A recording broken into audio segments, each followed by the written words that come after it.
Welcome to the ProcureTech podcast, bringing insight and inspiration into how digital technology is shaping our profession. I'm your host, James Meads, tea drinker, expat, and definitely not your typical consultant.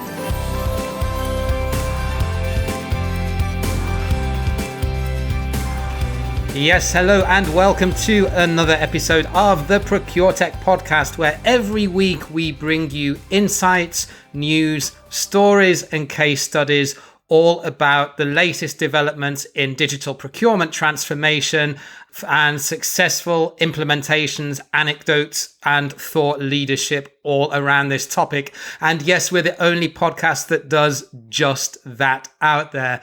I hope you love what we do. If you like it, then please hit the subscribe button in Apple Podcasts or in Spotify or wherever you listen to us, because as we get more subscribers, we grow and we reach more people. And that's what we want to do. We want to spread this message and get it across to all procurement professionals out there that digital transformation is the only game in town. And today we're digging into another AI related theme. And the topic that we're going to talk about today is all about perfect knowledge of the marketplace and of the supply base. Is it a myth or an unachievable dream, or is it actually something that we can leverage AI to actually get to?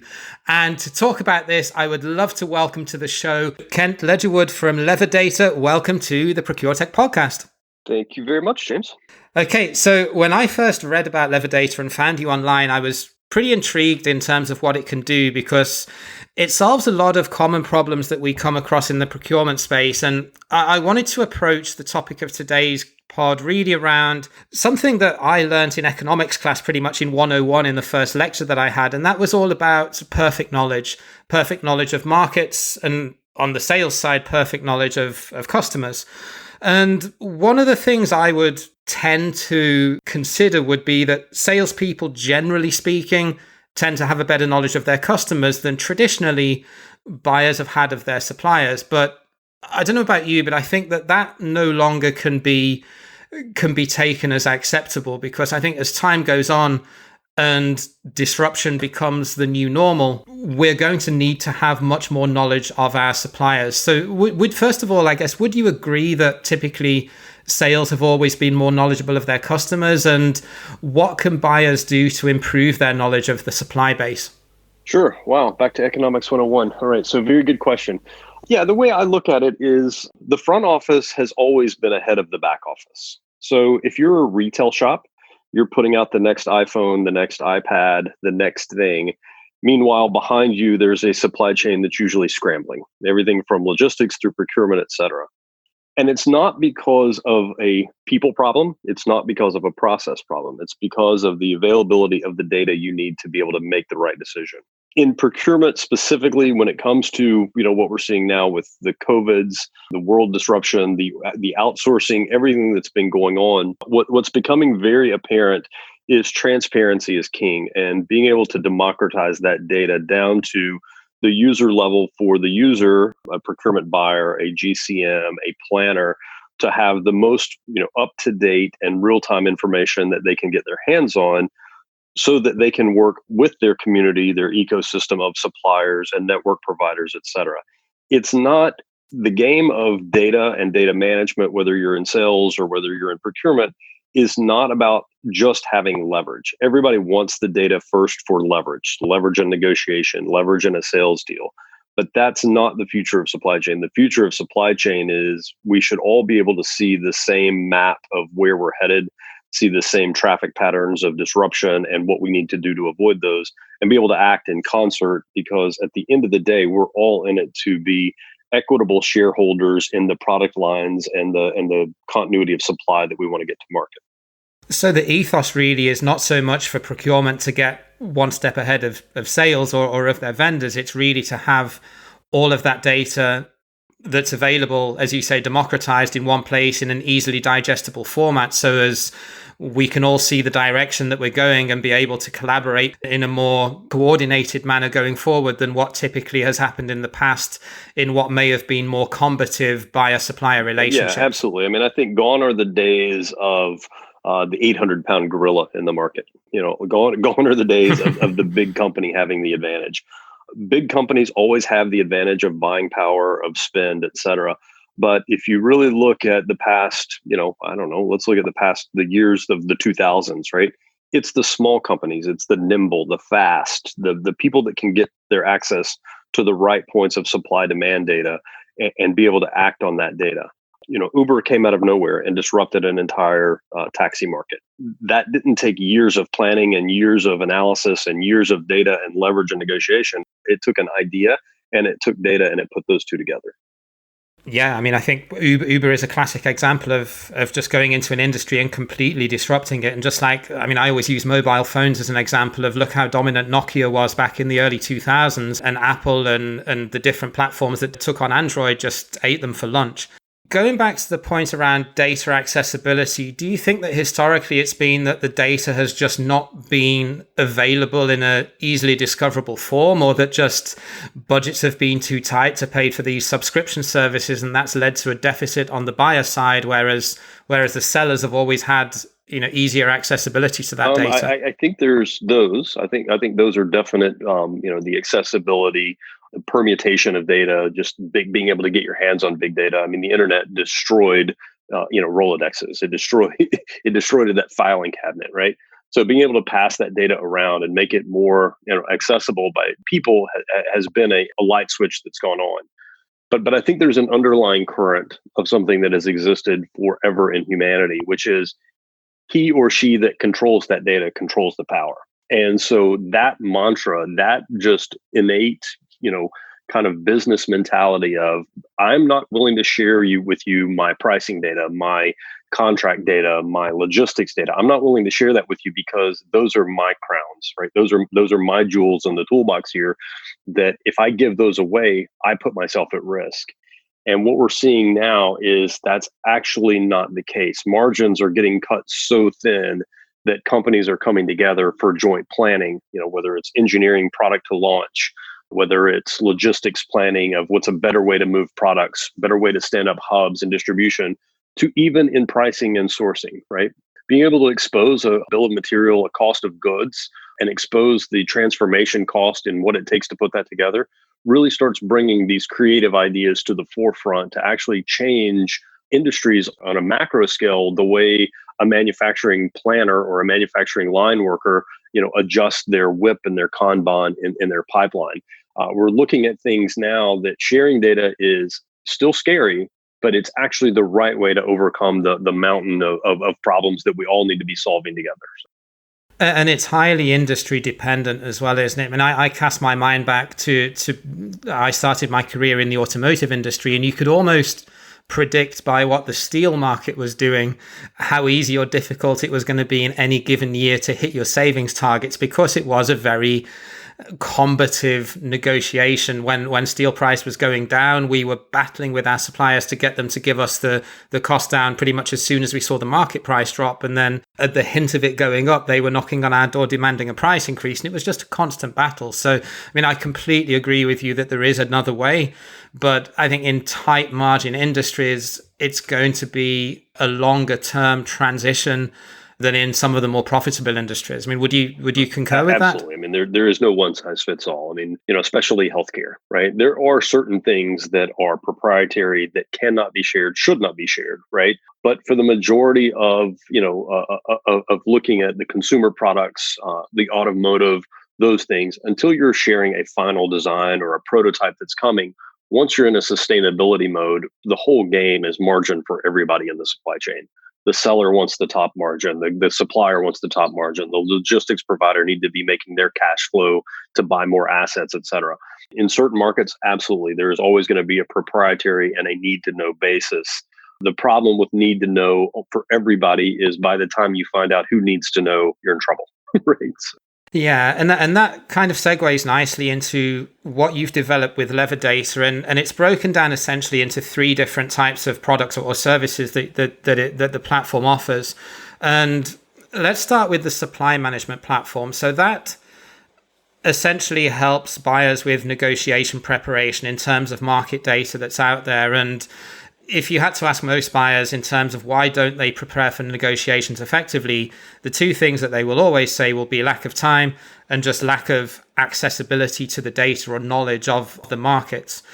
I mean, what perfect knowledge won't do for you is actually make those decisions. So maybe you can walk us through what it does and then what limitations the AI has that is still then going to be dependent on having a strong, knowledge worker being able to interpret that data. Absolutely. So let's start with the AI, black box. Let's start with that mystery and unfold it a little bit and unpack it.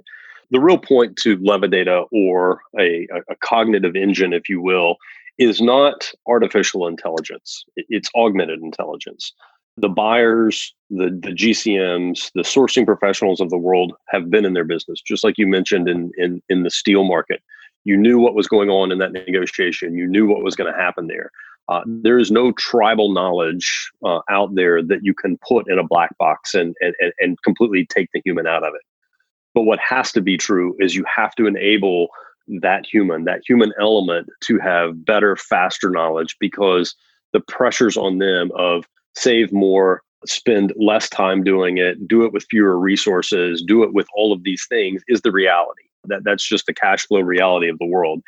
And so the whole principle behind our platform behind the scenes is to take all of that big data. I don't like the word big data, but that's what it is. You take all of this data from market insights, so whether you're looking at a market indices, whether you're looking at raw materials, you take the enterprise, the client data of their bills of materials, their approved vendor lists, et cetera, their ERPs, if you will. You put those two together, and now you've got 2/3 of the view. Now you know how you're performing relative to the market. But what you really want to know as a buyer, as a planner, as someone in supply chain is, how am I comparing to my peer, right? So that's the third element, is bringing that anonymized community data together. So taking various supply chains around the world and their data and anonymizing that to a position that says, if you're company A and your competitor is company B, C, and D, here's how you're performing against the market. Here's how you're performing against your peers, and here's how they're performing against the market. So now you're all looking at the supply base the same way. You're now all looking at it from a point of view of, hey, the standard discount that is applied is 15%. I'm getting 10%. There is room for us to grow. What do I need to do from a cost structure point of view to get that extra, points of percentage? Is there other business I need to provide, new products? What are those types of leverage that we can go back and forth with? And those words that I just mentioned are not AI. That's the human. But giving the human the element of all that data to be able to make the right decision for them, for their business, for their commodities, their communities, that's the real augmented intelligence that we want to provide. So it will give them the knowledge of the market, and it will sort of indicate the predictability of what may happen or where they may be falling short, but it won't necessarily tell them that. Let me just take an example. The reason why their steel in Europe is 5% more expensive than a US company is because the tolerances are tighter because of the demands of the European auto industry. It wouldn't necessarily tell them that, so it would still need someone with that commodity knowledge to be able to interpret that data effectively and then potentially even report out to a CFO and say, hey, yes, we are paying more, but it's because of X, Y, and Z. Actually, I can do those, right? AI can do those, right? Those are logical data points. But what it can't do is it can't tell you should buy this quantity for that product that you're planning to launch in 2 weeks, right? Right. You, as the commodity manager, need to know your business and what's going on with your sales team, your logistics, your warehousing, so that you can make the most informed decision. Any data element, absolutely. I mean, any data element, you can put a business rule on, you can put logic on, you can put Incoterms against that and say the recommended opportunity is this. But the power of recommendation is it gives you a starting point. So I may recommend to you that you buy US steel because it's a lower price. But here's the trade-off to that. So I can give you variables, or any platform, AI can give you variables of here's the pros and cons to making that decision. Now you make the right decision. And with that, the augmented intelligence that we or others would offer would be, we would give you a scenario. We'll give you, this is the recommended action, but we'll give you all the levers to play with so that, again, what I'm trying to do is speed you up. I'm trying to get you to all the data is available. You make the decision based off of adjusting those variables to what makes the most sense for you. It's taking the time to be able to get to that point that you're given Exactly. all of the indicators that you need to come to a decision a lot shorter than it would have been doing it manually or doing it without the use of AI or augmented intelligence. Right. Okay. Exactly. So just a quick interlude before we move on with the rest of the podcast, just to say that if you are a procurement leader or a finance leader in a manufacturing company and you're struggling to get to grips with your spend, or you just maybe need an extra pair of hands to resolve a specific issue and drive some bottom line results, just drop me a connection request on LinkedIn or just ping me an email to info@jamesmeadsconsulting.com, or just follow the link in the show notes to book a free 30-minute initial call with me so as I can learn more about your business and what I can do to help you. So now let's jump right back into the interview. So tell us a little bit about your new product introduction and what that can do. Yeah, the new product introduction is, I guess, first and foremost, we're not intending to be, nor do we have a PLM. We are not a product lifecycle management tool where you design the BOM, in your shop, where you go through all the phase gates and the toll gates of approvals for that BOM design. But what we do with the BOM is, as you have any status of BOM, whether it's a brand new back of the napkin BOM, whether it's a matured BOM that you're just redoing for the next version of your product, what we do with that is we take that BOM, we bring that in, and we apply the cognitive insights and the community data, the market data to that, so that the goal being you get the best price of that BOM to launch your product faster. In that life cycle of new product introduction, there are a handful of people that are involved, but there's two aspects. There's the engineering aspect of the right design, and then there's the marketing and sales impact of the right margin you need to have on that product. Our point is accelerate the price point of getting that landed BOM cost started on day one. Traditionally in the world of supply chain, it's a siloed event. Engineering designs the BOM, they hand it to procurement. Procurement goes through and negotiates their price, gets it to the margin point of view they want, gives it back to engineering. Engineering approves the BOM. Again, we believe that the whole democratization of data sharing, of information, of decision making should be done on the same platform at the same time. So that if I'm in engineering and I'm designing a new BOM, I want to know the cost of these components. What is the best cost I can get today? Because now, if I can accelerate that cost of that BOM, then as engineering's designing it, I'm bringing the right price, the right product at the right time, so that I can beat my competition to market by launching that BOM, price ready, design ready, within a much shorter period of time than if I have to go through the silos of decisions. Right, and it also speeds up the whole sourcing process, because instead of, it almost facilitates something that, I know these are a bit contentious in terms of whether they're good or bad, but it would enable you to do a Dutch auction as well.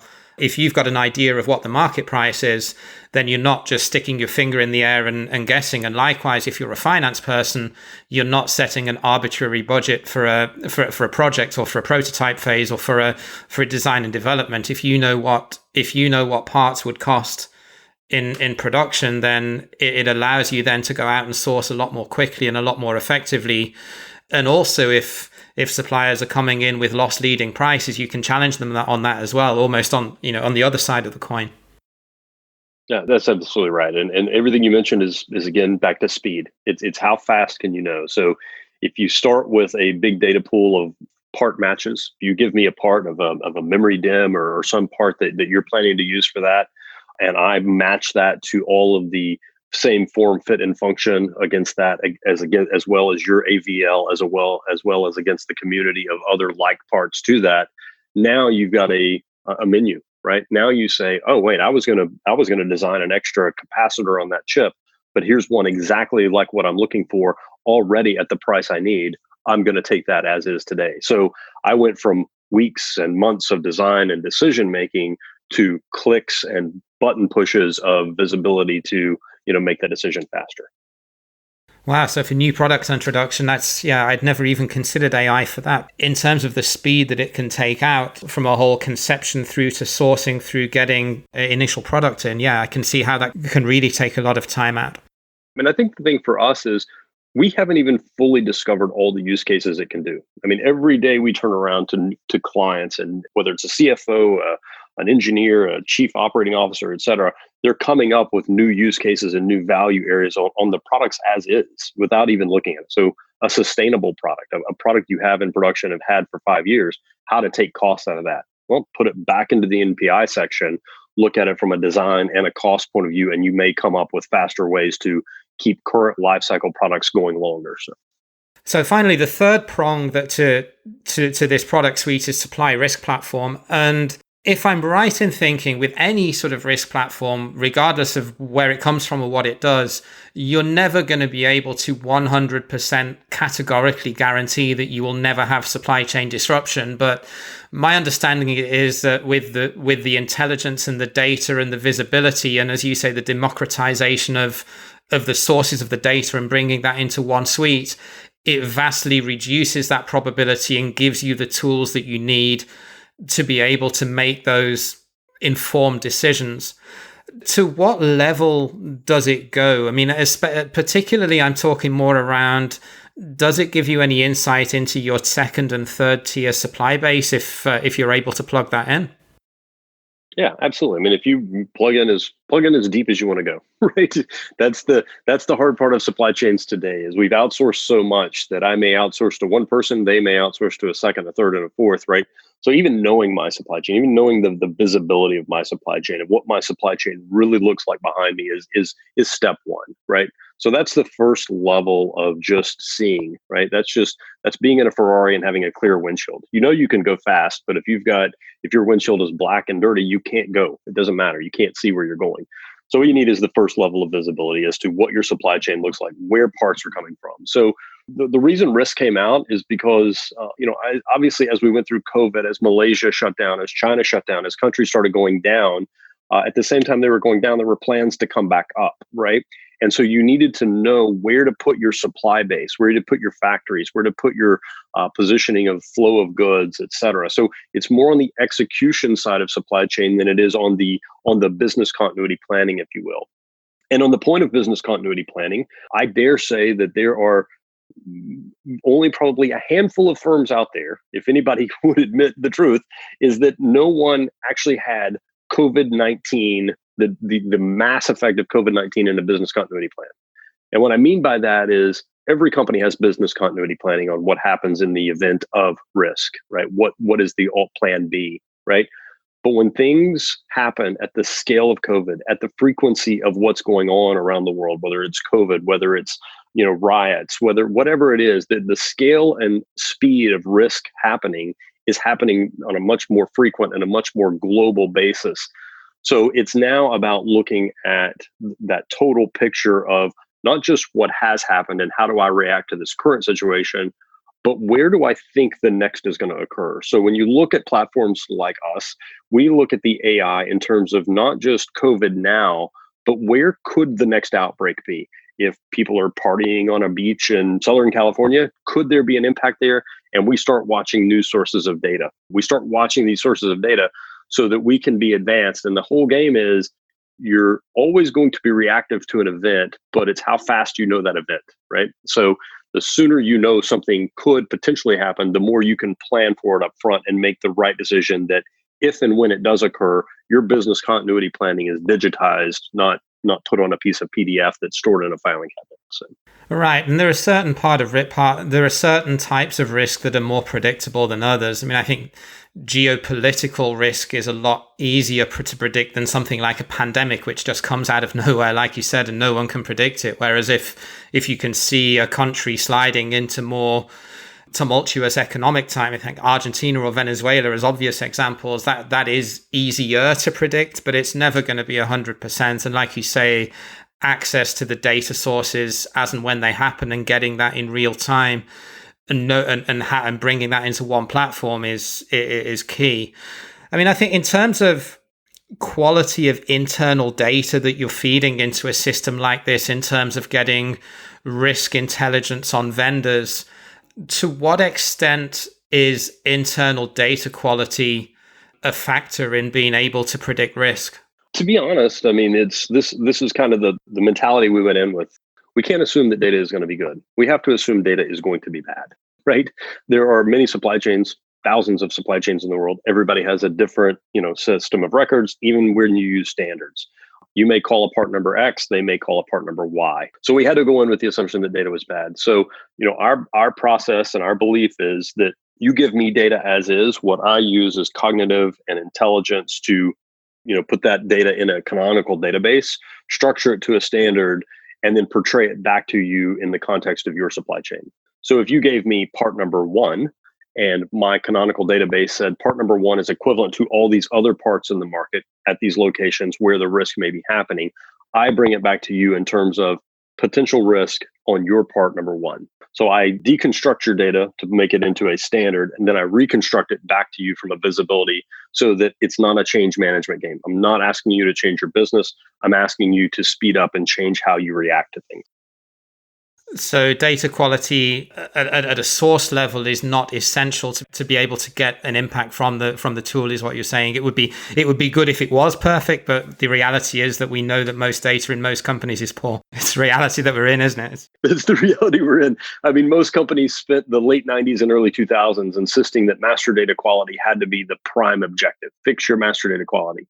I'll bet you there are still companies working on master data projects from the early 2000s. It's a forever chasing target. And so our point is don't chase that target. Use a SaaS situation, an AI, a cognitive, a platform that can take any data in any format and restructure it to come up with the right level of insights without you having to go through months and years of dollars and investment to clean up master data records that are always changing because it's never a static number. It's always a moving target, isn't it? And if you do it once, then unless you have a system in place to do it every 3 months, every 6 months, you're going to be back to square one in 2 or 3 years' time. That's absolutely right. Yeah. Okay, so final question, Kent. If anyone would like to learn more about this, what's the best way that they can get in touch with you or get in touch with LevaData? Sure. Anybody can reach out to me directly. It's Kent Ledgerwood. So it's kent.ledgerwood@levadata.com is my email. That's the easiest way. You can also reach us, straight through our website at levadata.com. Everything you need to know, wanted to know is there.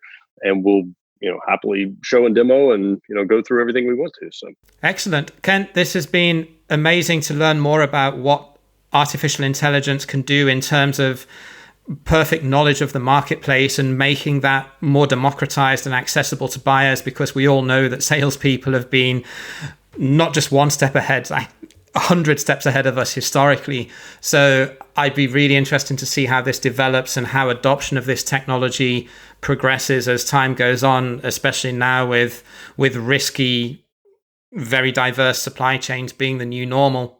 And yeah, who knows, maybe if we catch up again in a year's time, it would be very intriguing to see how this has developed and whether market acceptance has become more mainstream and how much of a necessity this is seen to procurement and sourcing departments to be. So yeah, great to have you on the show, and yeah, keep in touch. Great, will do. Thank you very much. Well, you know what they say, every day is a school day. I hope you got a load of value from that interview. I certainly did, in terms of learning a little bit more around how we can leverage AI and how we can use market intelligence to really democratize the availability of data, and how that then translates into enabling us as buyers, as knowledge workers, essentially, to be able to make that informed decision based on having all of the right data points in place to enable us to do that, instead of us just sort of searching in the dark and taking a bit of a punt, as we sometimes have to do, just because of lack of availability or lack of understanding of the marketplace.